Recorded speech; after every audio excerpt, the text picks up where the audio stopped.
Hello everyone. In today's session, we are going to discuss about these topics: effect of d-spreading on a narrowband interference. This is the first topic. Then probability of error and the interference margin or jamming margin. Then we'll solve a few example problems based on the probability of error, interference margin, and processing gain equation. And the last topic for today's discussion is some applications of direct sequence spread spectrum signals. Okay, let us start with effect of d-spreading on a narrowband interference. In the last session, we have seen what is direct sequence split spectrum and how it can be used in digital communication system. In that system, we have two stages of modulation, right? First, the incoming data sequence is used to modulate a PN sequence. So this PN sequence code transforms the narrowband data sequence into a noise-like wideband signal. The resulting wideband signal is used to modulate a carrier signal using a PSK modulation. So here, if simplest form of PSK modulation, that is BPSK, is used, then we call this direct sequence spread spectrum as direct sequence spread spectrum with BPSK modulation.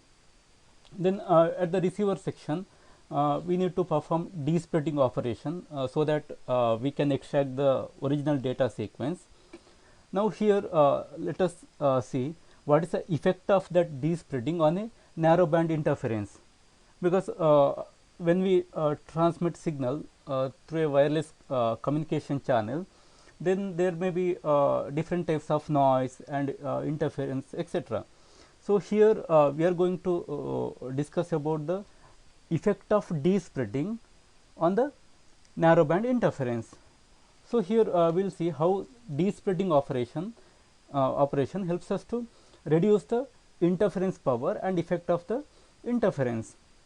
Now you consider a direct sequence spread spectrum signal. We can represent that carrier modulated transmitted signal as u of t equal to AC V of t C of t cos 2 pi f c t. Here AC cos 2 pi f c t is the carrier signal, C of t is the PN sequence represented in the signal form, and V of t is our message signal. So this represents the carrier modulated transmitted signal. Then at the receiver section, we can write R of t equal to transmitted signal plus interference. So here interference is denoted as I of t. Therefore, we can write the received signal R of t equal to AC V of t C of t cos 2 pi f c t plus I of t. So in the next slide, we will consider one demodulator where this received signal is multiplied with PN sequence in the first stage. So it is nothing but our d-spreading operation. Okay, to understand this d-spreading operation, consider this demodulator block diagram. In the first stage, we have one multiplier, and in the second stage, there is a correlator. Now, in this topic, let us restrict our discussion only to the first stage operation, that is d-spreading. So, the received signal R of t, it is multiplied with the output of PN signal generator C of t. So, this multiplication R of t into C of t gives the effective d-spreading. So, we will discuss this with the help of equation in the next slide. Okay, now you consider the received signal R of t. R of t equal to AC C of t V of t cos 2 pi f c t plus I of t. Multiply it with C of t. Next write down R of t into C of t equal to AC C square of t V of t cos 2 pi f c t plus I of t into C of t. So, what is this C of t? It is the pulse sequence of amplitude plus 1 or minus 1. Therefore, C square of t is always 1. So, by considering C square of t equal to 1, in the next step we can write R of t into C of t equal to AC V of t cos 2 pi f c t plus I of t into C of t. So, this is what given in the slide. So, the d-spreading operation at the receiver gives R of t into C of t given in the equation. Next, if you consider the first term and second term of the equation separately, you can see that the signal is d-spreaded. So, in the first term there is no C of t term, that means it is d-spreaded now, and you can demodulate the signal, and you can extract the original message signal using correlator. So, just pass this to the correlator and you can demodulate the original data. Next, consider the second term I of t into C of t. So, here I of t is multiplied with C of t, that means the bandwidth of the I of t will increase now. So, this is nothing but the spreading operation of I of t. Therefore, the effect of multiplying the interference I of t with the C of t is to spread the bandwidth of I of t to W hertz. So, this is very important point. Next, let us consider one example. Suppose there is a sinusoidal interfering signal in the channel, and it is represented as I of t equal to A I cos 2 pi f I t, where A I is the amplitude and f I is a frequency within the bandwidth of the transmitted signal. And from this we can write average power associated with the interfering signal as P I equal to A I square by 2. So, A I square by 2 is the average power. Okay, now bandwidth of the product I of t into C of t will be W hertz, and P I is the average power. Therefore, what is the power spectral density? Power spectral density of the wideband interference will be power by bandwidth, power spectral density, power by bandwidth. Therefore, we can write power spectral density I naught equal to P I by W watt per hertz. Therefore, multiplication with C of t results in a wideband interference with power spectral density of I naught equal to P I by W. Next, the signal after multiplication it is passed through the correlator. So, in the next stage there is a BPSK demodulator or correlator. Bandwidth of the correlator, it depends on the bandwidth of the original baseband signal or message signal. Therefore, we can say that bandwidth of the correlator is R hertz or RB hertz. Either you can use the notation RB or R hertz. So, therefore, the total power in the interference at the output of the correlator will be I naught into RB, because bandwidth of the correlator is restricted to RB or R. Therefore, the total power in the interference at the output of the demodulator or correlator is I naught into RB. So, substitute for I naught, we can write it as P I into R by W. This makes sense, right? Because P I is the interference power and W is the wide bandwidth.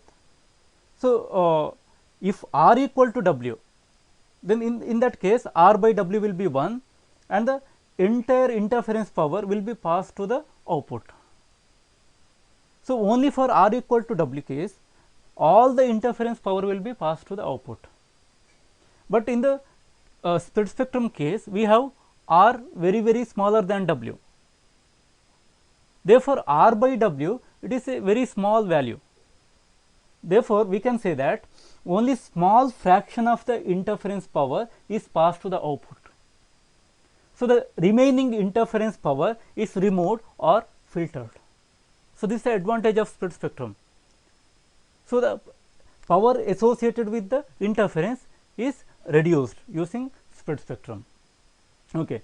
Next, we can rearrange the term and we can write it as P I divided by W by R, and W by R is nothing but TB by TC, where TB is the bit duration and TC is the chip duration, and this TB by TC is called as processing gain and it is denoted by LC. So, in the next step we can write it as Pi by LC.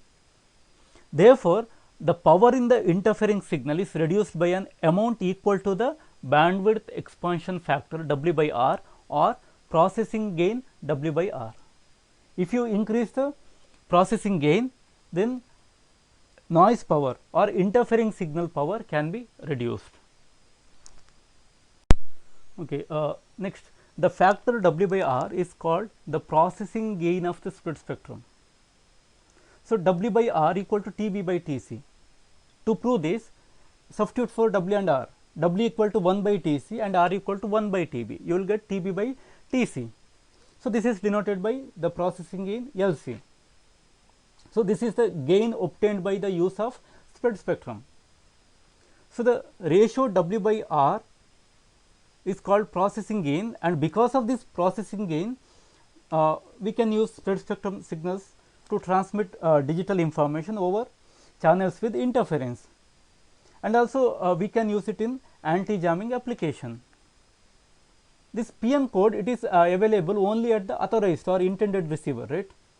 Therefore, for unintended receiver or for unauthorized receiver, this signal appears just like a noise. It cannot recover that information, or it cannot get that information. Therefore, it gives the security or privacy for the communication. So, only intended receiver with PN code sequence can extract the information. Therefore, it gives security or privacy for the communication. Okay. Next is probability of error.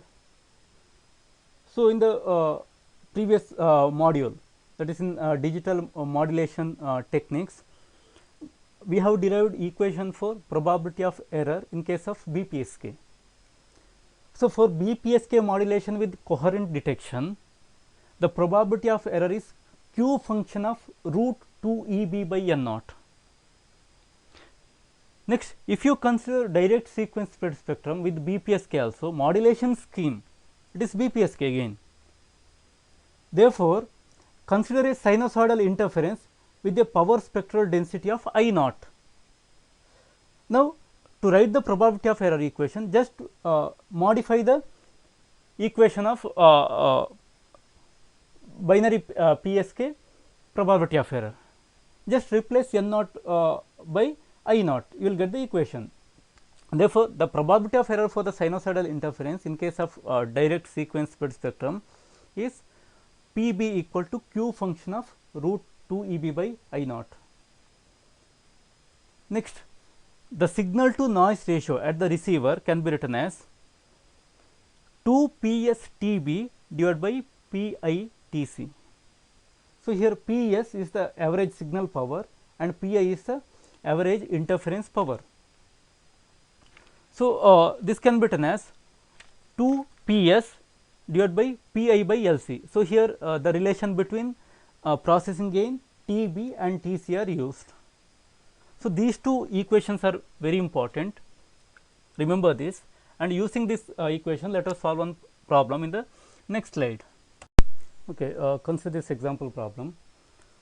The signal to noise ratio required at the detector to achieve reliable communication in a direct sequence split spectrum communication system is 13 dB.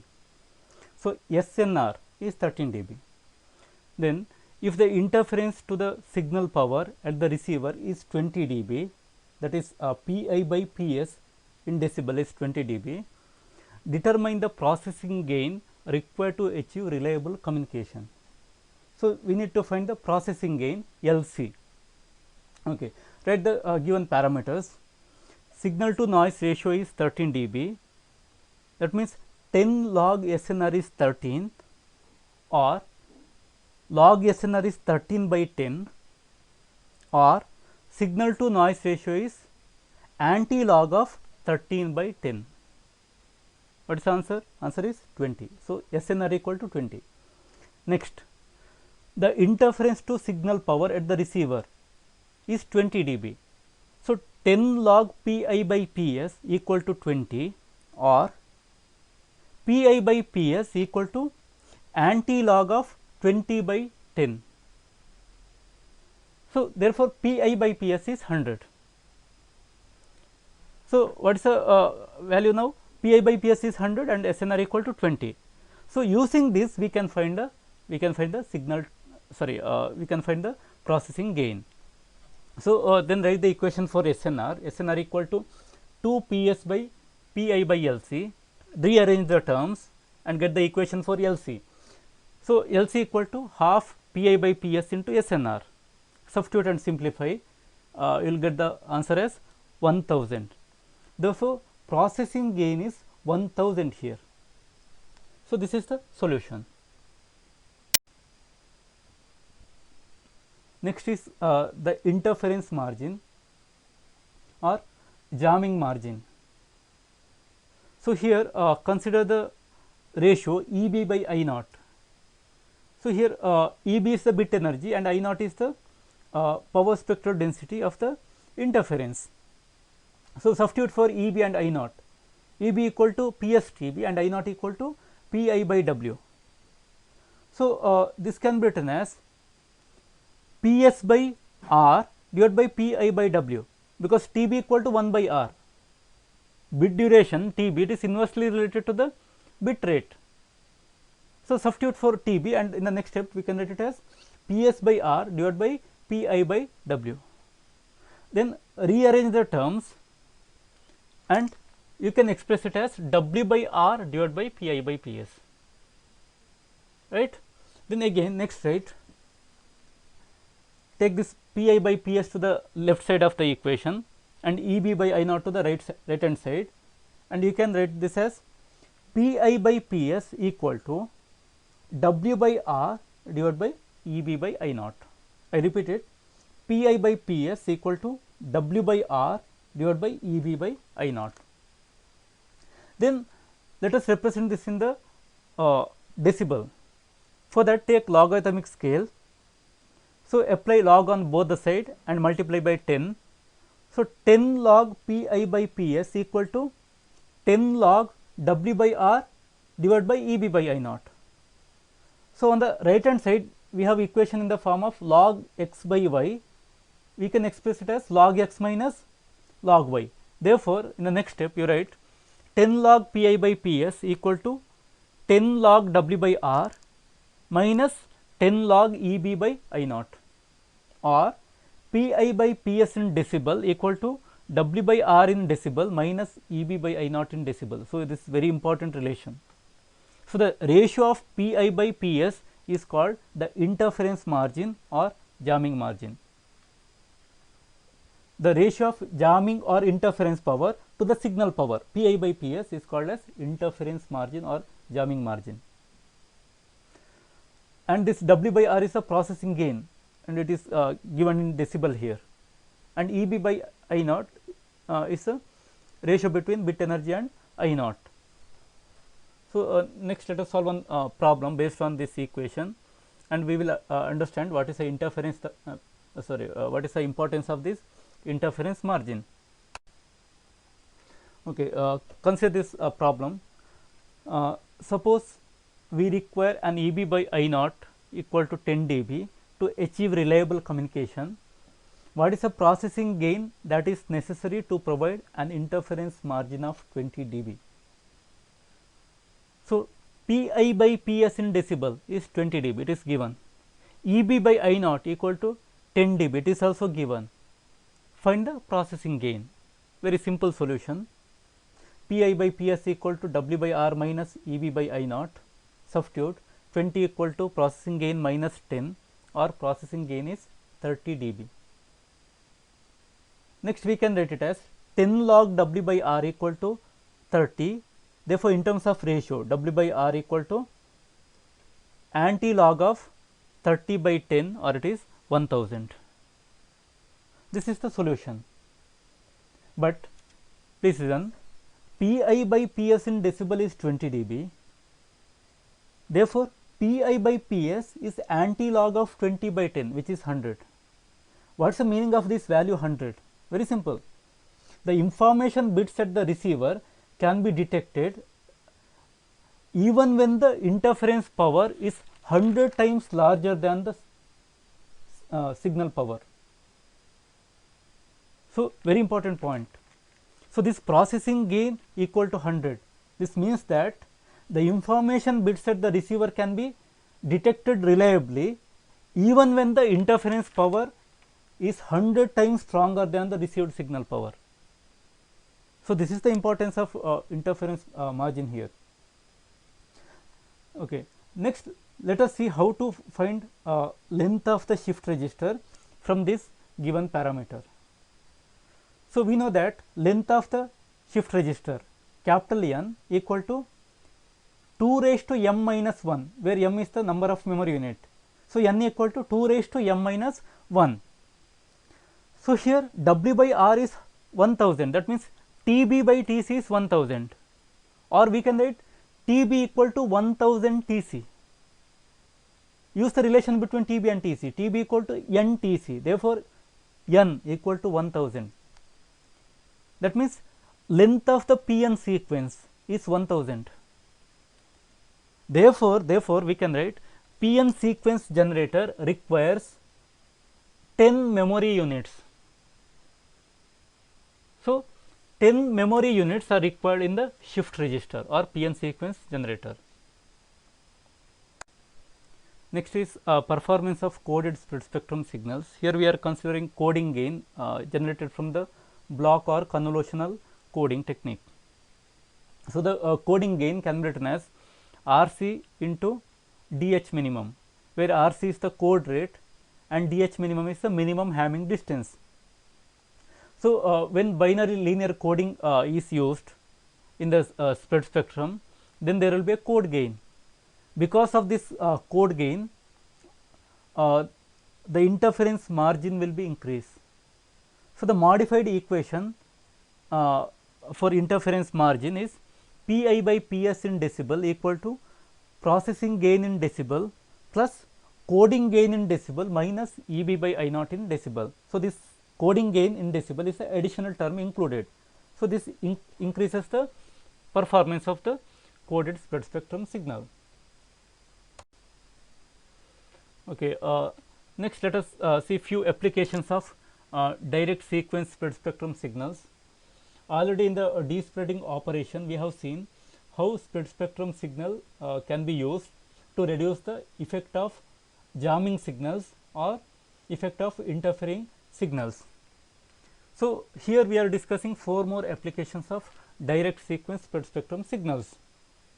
So, under this, first application is low detectability signal transmission. The aim is to hide the presence of the signal from receivers that are in the vicinity of the intended receiver. So, here our aim is to give privacy or security to the communication system. So, the signal or information should be hidden from the unintended receiver or unauthorized receiver. For that, the signal is transmitted at very low power. So, here suppose average received power is PR and average noise power is Pn, where Pn is W into N naught, right.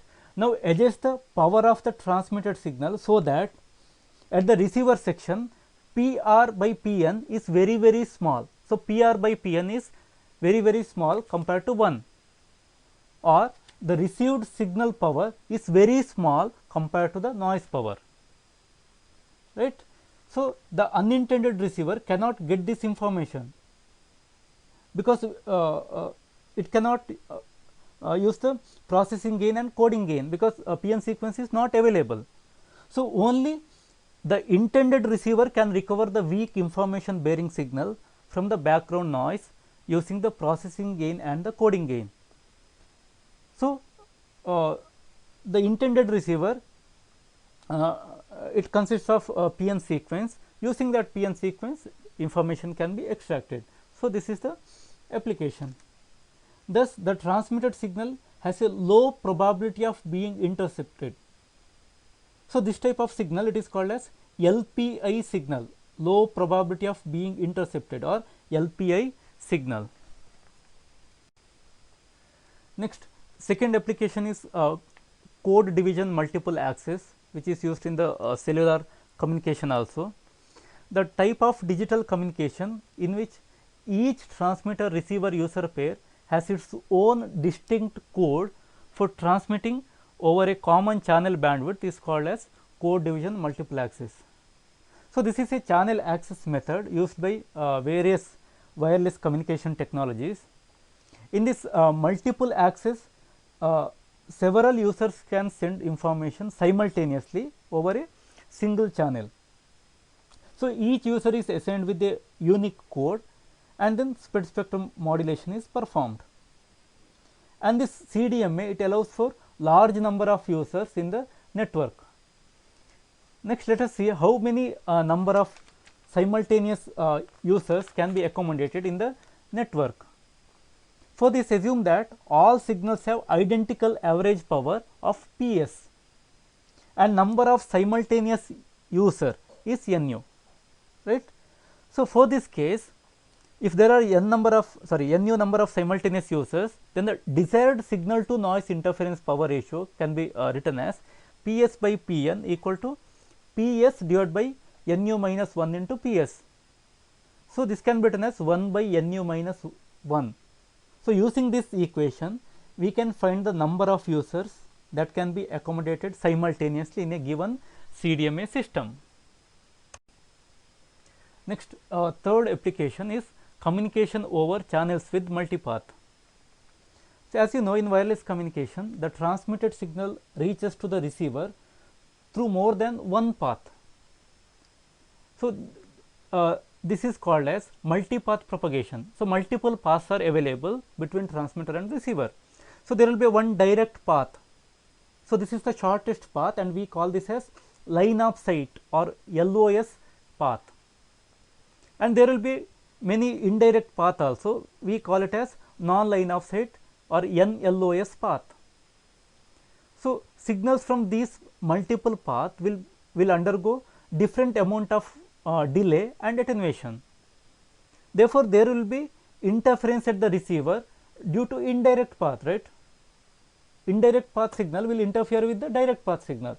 This is called as multipath interference or only multipath. So, here we are considering that case, channels with multipath. So, the variation in the received signal amplitude due to this interference is called as fading. So, here direct sequence spread spectrum, it can generate a wideband signal for resolving multipath signal component, and by separating the multipath components, we may also reduce the effect of fading. So, both multipath effect and fading can be minimized using spread spectrum communication. For example, in line of sight communication system, where there is a direct path and a secondary propagation path resulting from signal reflecting from like building, surrounding terrain, etc., the demodulator at the receiver may synchronize to the direct signal component and ignore the existence of the multipath component. So, if the indirect path signal are delayed by more than one chip duration, right, then it will be treated as uncorrelated with respect to the direct path signal. So, if the indirect path signals are uncorrelated with respect to the direct path signal, then we can ignore it. So, using this method, we can minimize the effect of multipath and fading. Next, fourth application is wireless local area network. So, direct sequence spread spectrum is used in IEEE wireless LAN standard 802.11 and 802.11b, which operates in the 2.4 gigahertz unlicensed frequency band. And this 802.11 is part of the IEEE 802 set of LAN protocols. In the 802.11 standard, an 11 chip Barker sequence is used. So, here PN sequence is having length of 11 bit. So, 11 chip Barker sequence is used. Sequence is given here. Here minus 1 represents 0 and plus 1 represents bit 1. So, this sequence is 10, 110, 111 followed by 30, 000, and chip rate will be 11 megahertz. So, that means each bit is spread using this 11 bit Barker sequence. So, if BPSK modulation is used, then data rate will be 1 Mbps, and for QPSK modulation, data rate will be doubled. So, it will be 2 Mbps. In the second generation standard IEEE 802.11b, a data rate of 11 Mbps is achieved. So, this is the high speed version. Here also chip rate will be 11 megahertz, but Barker sequence is replaced by a set of complementary code keying. So, complementary code keying is used to encode data for 11 Mbps. So, this table it gives a summary of this data rate and modulation technique. So, for 1 Mbps BPSK modulation is used and code length is 11, and for 2 Mbps QPSK modulation is used, and for 5.5 Mbps and 11 Mbps. So, this is in case of 802.11b. Here complementary code keying of length 8 is used with QPSK modulation. Next, this problem 3. This is homework question, and here a direct sequence spread spectrum signal is designed so that the power ratio PR by Pn at the intended receiver is 10 raised to minus 2. If the desired EB by N naught equal to 10 for acceptable performance, determine the minimum value of the processing gain. So, PR by Pn and EB by N naught are given, find processing gain. Here you can see that this PR by Pn is nothing but PS by Pi, right, and then EB by N naught is nothing but EB by I naught. Therefore, you modify or rewrite the jamming margin equation using this notation. And then also very important point is here PR by Pn and EB by N naught is just given as ratio, it is not in decibel.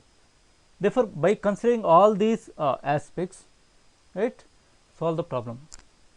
I have given the explanation for the problem statement, solve it. So, in the next session we will discuss about frequency hopped spread spectrum, then various types of frequency hopped spread spectrum, and code division multiple access system based on interim standard 95 or IS 95.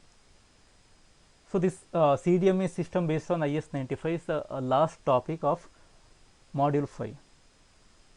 Okay, thank you.